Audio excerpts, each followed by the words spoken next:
자, 우리 박경선 목사님, 사모님, 가정 아이 좀 잠깐 앞으로 나오시면 좋겠습니다. 박 목사님도 마스크를 좀 얼굴을 한번 좀 보셔야 되니까 요새 얼굴을 거의 반 이상 가리고 다니는 시대가 돼서 좀 전에 잠시 말씀을 드렸던 것처럼 우리 박경선 목사님이시고 사모님 그리고 아들 9살이죠? 10살 됐습니까? 네, 10살 된 아들 이렇게 하나님께서 우리 교회에 보내주신 귀한 목사님이십니다. 작은 숲을 앞으로 담당하시게 되겠고요. 또 청장년도 함께 좀 섬길 수 있도록 앞으로 좀 잘 섬김의 자리 또 협력하며 나아갈 수 있도록 해보려고 하고 있습니다. 우리 박경선 목사님은 모건대학에서 신학을 공부하셨고 다른 목사님들과는 좀 다른 특이한 이력을 가지고 계시는데 미국에 가셔서 신학을 공부하신 게 아니고 음악을 공부하셨어요. 왜 그러셨어요? 현대 음악을 공부하셔서 음악에 조예가 있으신 목사님이세요. 참 새로운 그런 또 달란트를 가지신 분을 우리 교회에 보내주셔서 우리 교회 공동체에 정말 하나님이 예비하신 좋은 목사님이실 거라 그런 믿음을 가지고 있습니다.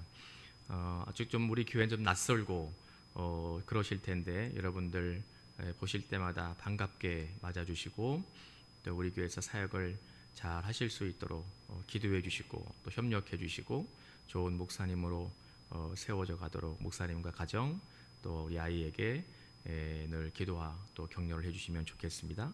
우리 인사하실 때 환영의 박수 크게 한번 하시죠. 인사하시고 돌아가시면 됩니다.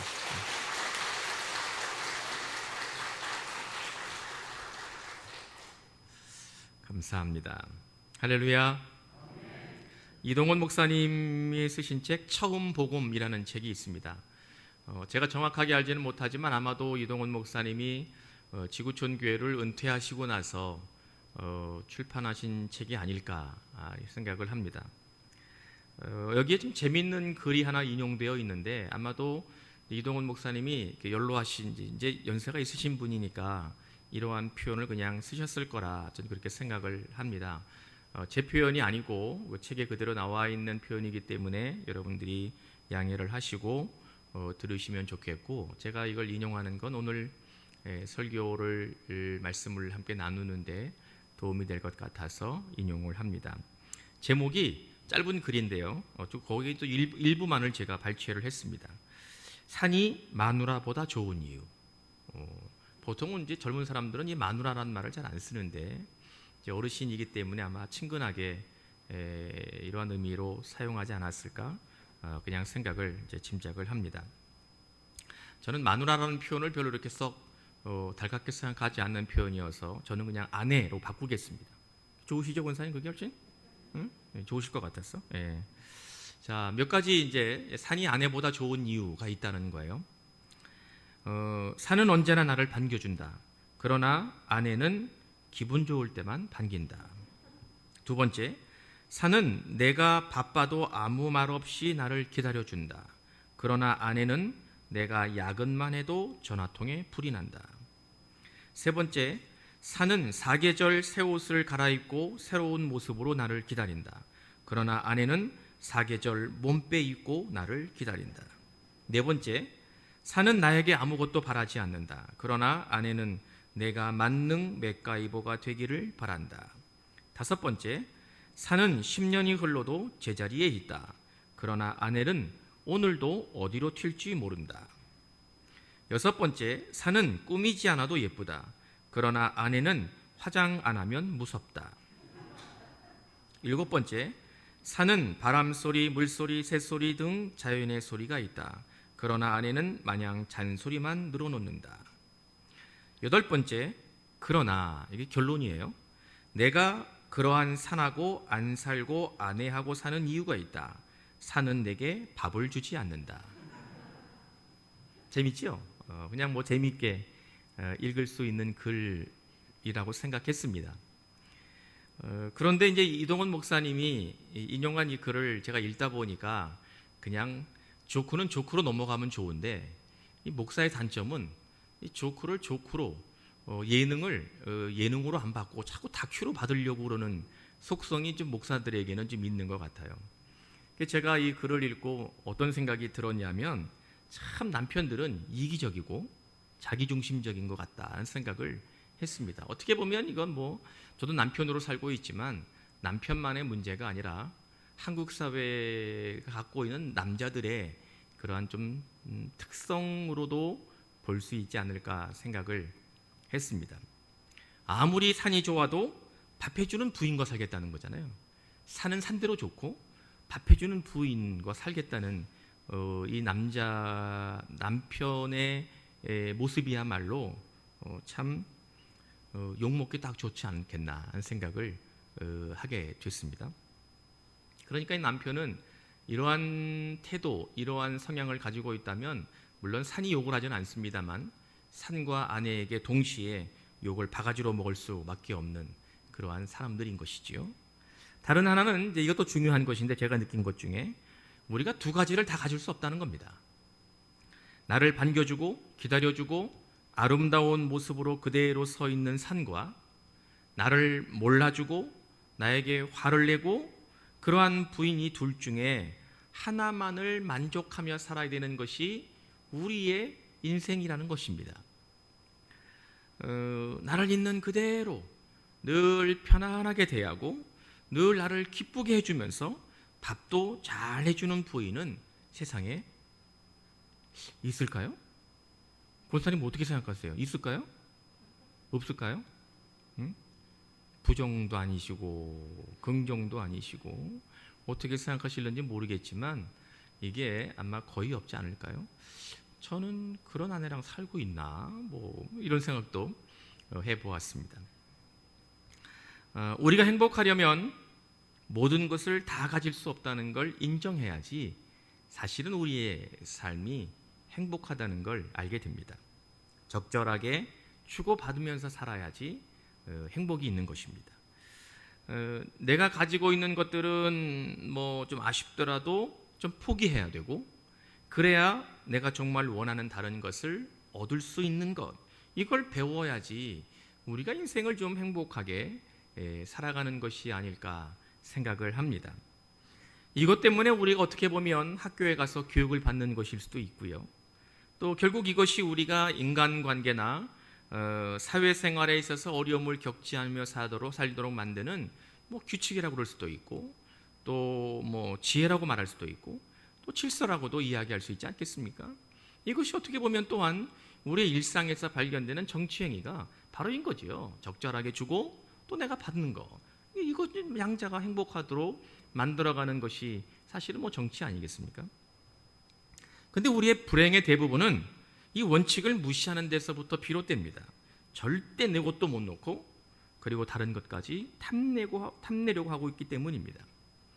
이러한 어쩔 수 없는 우리의 인간됨이 결국 우리로 하여금 우리를 불행하다고 느끼게 만들 뿐만 아니라 우리의 신앙의 관점으로 보면 하나님이 기뻐하시는 삶을 살지 못하게 만드는 근본 원인이 된다고 생각할 수 있습니다. 오늘 우리가 읽은 히브리서 11장은 이러한 우리의 좀 적절한 표현은 아닙니다만 좀 널브러진 일상 또 우리가 신앙을 가지고 살고 있기 때문에 과연 우리에게 믿음이라는 것이 정말 있는 것인지 좀 잘 생각해 보면 정말 내가 믿음이 정말 없구나 그러한 것을 그대로 보게 만드는 말씀이 오늘 저와 여러분들이 본문으로 읽은 히브리서 11장이라고 할 수 있습니다. 오늘 저는 여러분들과 함께 주께서 들려주시는 말씀에 집중하시면서 하나님이 우리에게 원하시는 삶, 우리가 하나님이 기뻐하시는 그러한 삶을 살기로 다시 한번 결단하는 은혜가 저와 여러분들에게 있기를 기원합니다. 그래서 오늘 저는 설교의 제목을 나를 부정해야 우리를 부정해야 된다. 그러한 의도로 말씀을 함께 나눠보려고 합니다.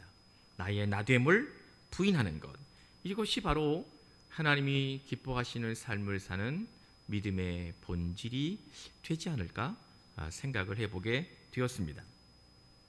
성경을 읽으면서 모든 것이 명확하게 이해되고 또 쉽게 깨달아지는 것이 아님을 저뿐만이 아니라 우리 모든 성도님들이 다 아시겠지만 시브리서 11장은 개인적으로 특별히 시브리서 11장 1절은 저에게 참 어려운 말씀이다는 생각을 읽을 때마다 하게 됩니다. 오늘 우리가 읽은 1절의 말씀은 저와 여러분들이 잘 알고 있는 말씀이죠. 믿음은 바라는 것들의 실상이요 보이지 않는 것들의 증거니. 이게 도대체 무슨 말인 걸까요? 믿음을 설명하는 데 있어서 믿음은 바라는 것의 실상이요 보이지 않는 것들의 증거라니, 이게 믿음이 도대체 무언가 하는 좀 어리둥절한 느낌을 갖게 하는 말씀이 바로 11장 1절의 규절이기 때문입니다. 신약 성경을 기록하고 있는 원문을 좀 쉽게 여러분들에게 설명하기 위해서 이 부분을 제가 해석을 해보면, 좀 쉽게 풀어보면 이렇게 설명할 수 있을 겁니다. 믿음은 우리가 바라는 것을 볼 수 있도록 해주는 것이고, 또 믿음은 우리가 보지 못하는 것들을 가졌다는 걸 증거하는 것이다. 이게 좀 쉽게 의역한 거예요. 의역한 거. 믿음이 뭐냐? 보지 못하는 것들을 보게 해주는 것이고, 가지지 못했지만 가졌다는 것을 증거해 주는 것이 믿음이다.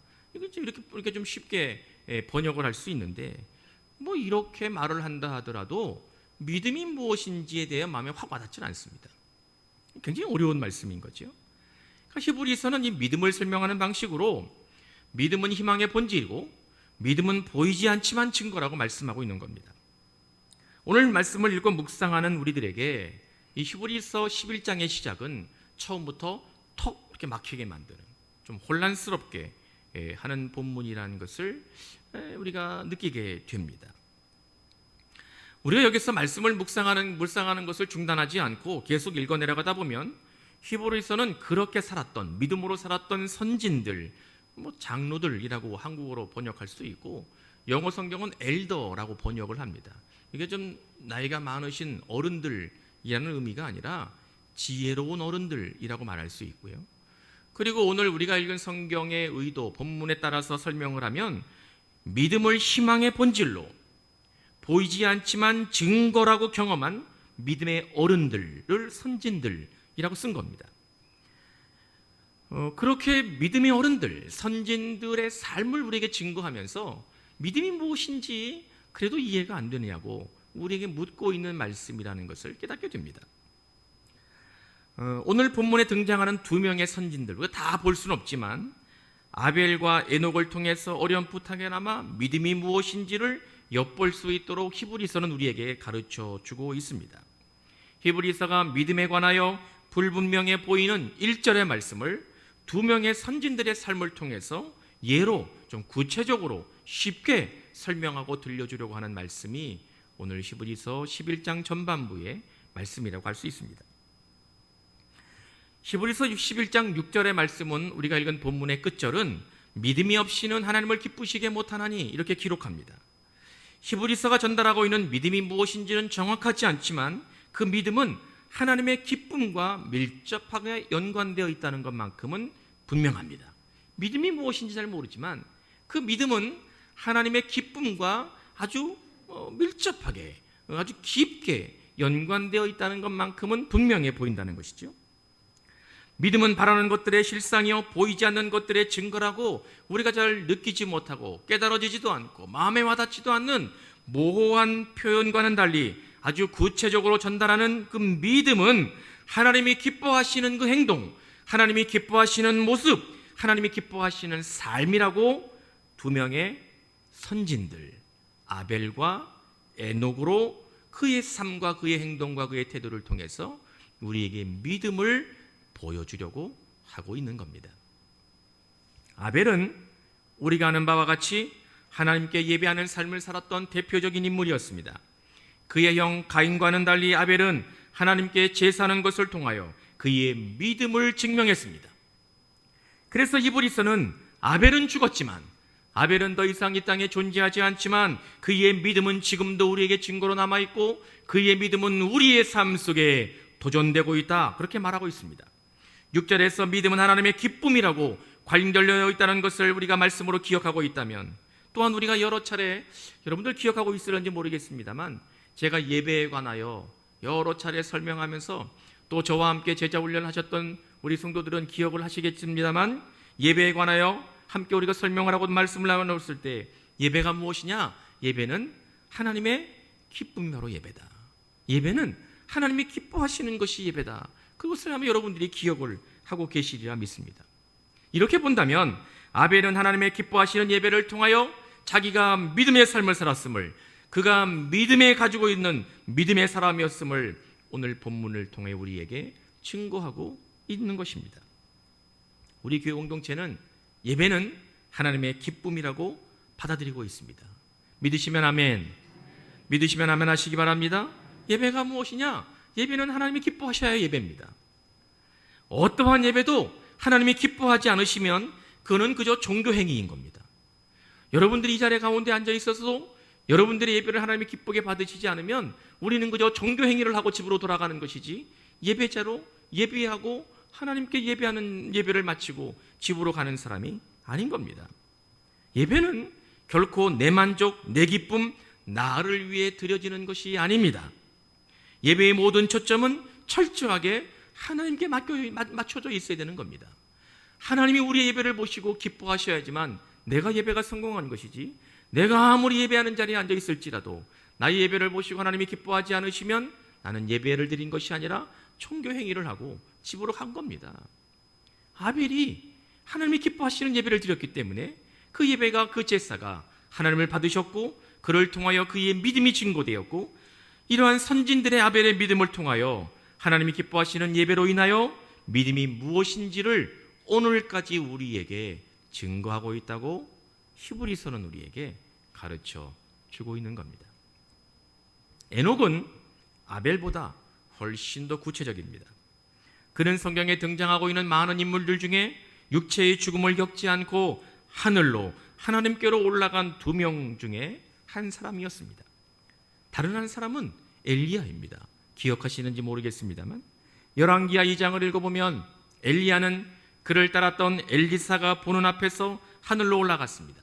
엘리야가 죽음을 겪지 않고 하나님께로 가기 훨씬 이전 오늘 본문에 기록되고 있는 에녹은 창세기 5장을 읽어보면 아담의 족보를 쭉 나열하고 이야기하는 그 과정에서 하나님께서 에녹을 데려가셨다, 그렇게 기록을 하고 있습니다.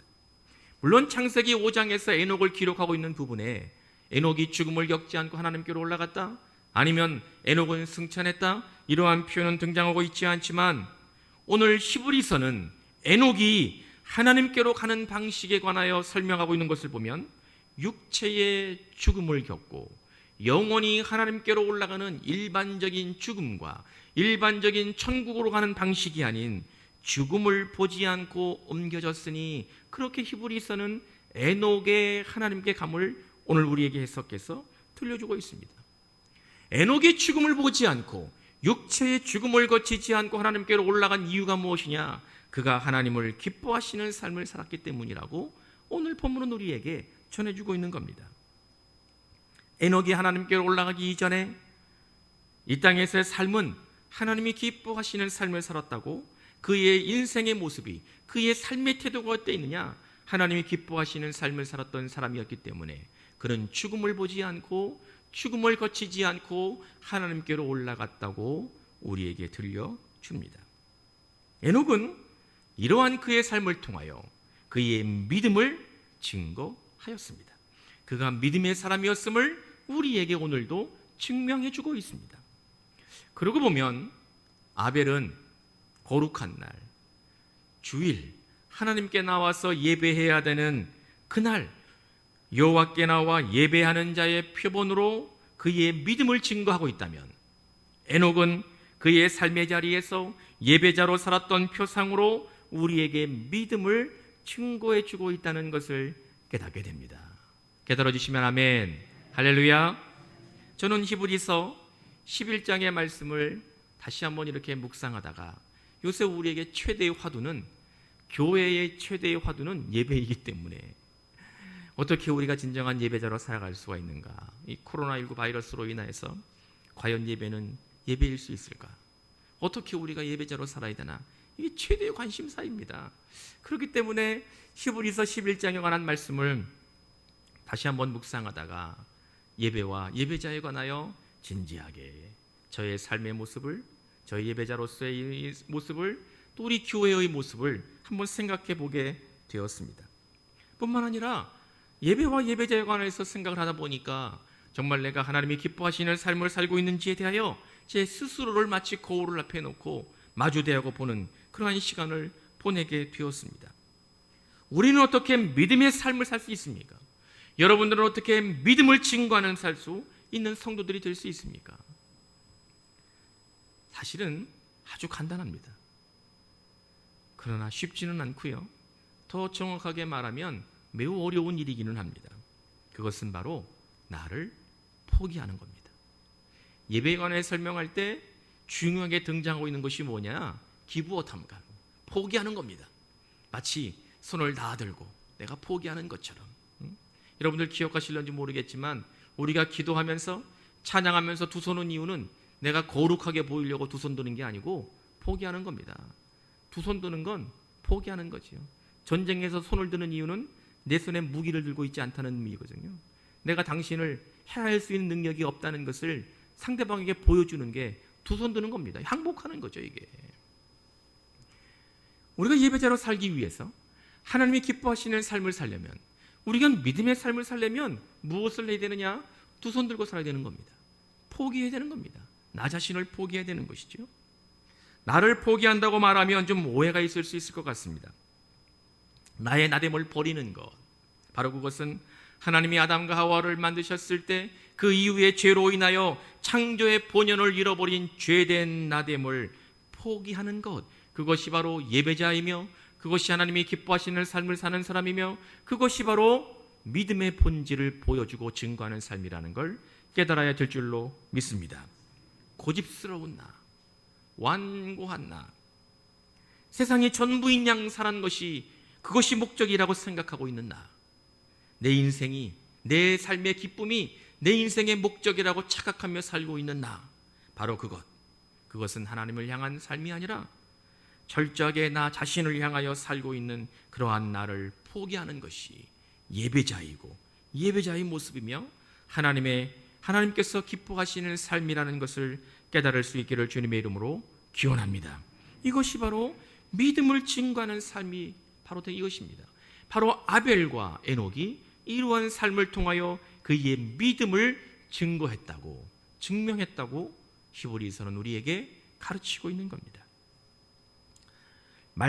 믿음을 증거하는 삶을 살려면 오늘 6절에서 기록하고 있는 것처럼 하나님께 나아가는 자가 믿음을 증거하는 삶을 사는 것입니다. 나아가다는 것은 방향이 전제되어 있는 겁니다. 나아가다는 건 어느 방향으로 나아가야 되는 것이 포함되어 있는 말입니다. 하나님을 향하여 나아가는 것이 바로 우리의 믿음을 증거하는 삶이라는 뜻이 됩니다. 우리가 하나님을 향하여 하나님 방향으로 나아가려면 그동안 내 방향으로 살았던 우리의 삶으로부터 바꿔야 됩니다. 틀어야 됩니다. 변화되어야 됩니다. 더 이상 나를 향하여 나아가지 않고 이제부터 하나님을 향하여 나아가는 인생이 되어야 바로 우리가 믿음을 증거하는 삶이 되는 것임을 깨달을 수 있기를 바랍니다. 내 자신을 향한 방향이 아니라 하나님을 향하여 나아가는 것이말로 나를 부정하는 것, 나를 부인하는 것, 바로 그것이 믿음의 삶을 사는 것임을 깨달을 수 있기를 간절히 기원합니다. 히브리서는 아벨과 에녹이 자기를 포기하고 하나님을 향하여 살았기 때문에, 하나님을 향하여 방향 짓고 살았기 때문에 그들의 믿음을 우리에게 증거하고 있다고 말씀하고 있습니다. 하나님을 향하여 나아가는 삶이야말로 믿음의 본질이라는 것을 깨달을 수 있기를 기원합니다. 지난주에 제가 우리 감리교단에 지명도가 있으신 어르신을 이렇게 만날 수 있는 어르신 목사님을 만날 기회가 있었습니다. 이분을 말씀은 많이 들었지만 그동안 만나 뵙지 못하다가 우연히 기회가 돼서 만날 수 있었는데, 만나고 보니까 이분이 충청도 서산 분이시더라고요. 충청도 사투리를 얼마나 그냥 구수하게 쓰시는지 참 굉장히 친근감 있게 느꼈습니다. 그려, 뭘 그러지 마, 이렇게 이야기를 하세요. 그 목사님 이제 만나가지고 이제 그 목사님 말씀하시는 걸 이렇게 가만히 들을 기회가 있었는데, 그 목사님이 어쨌거나 우리 감리교에서는 꽤 유명한 목사님이시기도 해서 이러저러한 이제 송사에 휘말릴 일도 좀 있으셨던 거예요.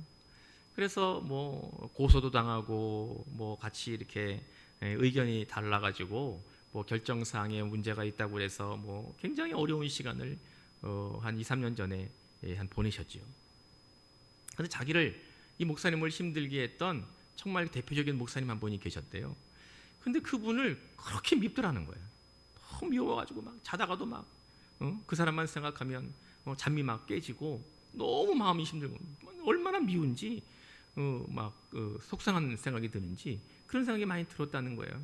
그래서 처음에 이 목사님이 그렇게 나를 힘들게 하고 나를 괴롭히고 법정에 가서 나를 고소해가지고 나를 그렇게 마음 아프게 했던 그 사람을 내가 미워하는 것이 복수하는 거라고 생각했대요. 내가 저 사람을 절대 용서하지 말아야지. 내가 저 사람을 죽을 때까지 미워해야지. 그것이 내가 그 사람을 향한 그 목사님의 일종의 복수의 방법이라고 생각했다는 겁니다. 그런데 그렇게 수년 동안 그 사람을 미워하고 그냥 막 생각만 하면 막 미워하면 자기 마음이 편할 줄 알았는데 미워하면 미워할수록 마음은 힘들고 삶은도 고달프고 감정도 우울해지고 너무너무 고통스럽더라는 거예요. 그래서 그렇게 2, 3년을 보내다가 문득 기도하다가 깨달았다는 거예요. 내가 그 사람을 미워하는 것이 복수하는 게 아니고 그 사람을 용서하는 것이 복수하는 것이겠구나. 그런 마음을 하나님이 그 목사님에게 주셨다는 거예요. 그래서 참 쉽지 않았는데 정말 결단하기가 어려웠는데 전화기를 들었다 놨다가 수차례 반복하다가 그분에게 전화를 했대요. 전화를 하고 말을 걸고 만나고 이야기하다 보니까 용서가 되더라는 거예요. 그게 문득 내가 뭘 그렇게 그동안 그 양반을 미워하며 살았나? 아니 그 양반이 뭘 그렇게 나에게 큰 잘못을 했다고 내가 그를 용서하지 못하고 살았나? 그런 마음이 들었다는 거죠. 그분을 용서하고 나니까 그렇게 2, 3년 동안 마음이 힘들고 고통스럽고 그냥 자다가도 그냥 잠을 이루지 못할 정도로 뒤척였던 그 모든 것들이 언제 그랬냐는 듯이 깨끗하게 없어지고 용서하니까 마음도 편안하고 기쁘고 잠도 잘 자고 그렇게 내가 살게 되었다는 이야기를 하시더라고요. 저는 그 목사님의 이야기를 가만히 듣다가 그것이 바로 하나님을 향하여 우리의 삶의 방향을 새롭게 조정하는 것이구나. 그것이 바로 하나님이 기뻐하시는 우리의 인생의 모습이겠구나. 이것이 바로 믿음의 본질을 증거하는 자의 모습이지 않을까 하는 생각을 하게 되었습니다. 우리가 예배 자리에 나왔지만 여전히 내 자신을 향한 방향을 바꾸고 있지 않다면 우리는 예배자가 아닌 것입니다. 하나님을 기뻐하시는 사람도 아닙니다. 우리는 이러한 우리 악한 모든 것들을 포기하고 나의 온전하지 못한 것들을 부정하고 하나님을 향하여 나아가는 성도가 되셔야 됨을 믿으시기를 기원합니다. 나를 부정하는 것은 하나님을 향하여 나아가는 것입니다. 그것이 바로 우리를 통하여 우리의 믿음의 본질을 이 세상에 드러내는 것입니다. 이것으로 우리는 믿음을 증거하는 거룩한 하나님의 사람이 된다는 것을 깨달아야 될 줄로 믿습니다. 아벨과 에녹이 이렇게 살았습니다. 자신의 믿음을 증거하는 삶을 살았습니다. 하나님이 기뻐하시는 삶을 통해서 진정한 예배자를 통하여 그의 믿음이 오늘도 우리에게 증거되고 있습니다. 우리 사랑하는 성광의 모든 성도들이 우리 성도들의 삶 속에서 이러한 믿음의 본질이 믿음의 모습이 실현되고 세상 사람들이 우리를 보면서 저 세상의 많은 사람들이 교회 공동체를 바라보며 믿음을 무엇인지를 깨닫는 믿음을 증거하는 삶을 살아가시는 우리 모두가 되실 수 있기를 주님의 이름으로 간절히 축원합니다. 축복합니다.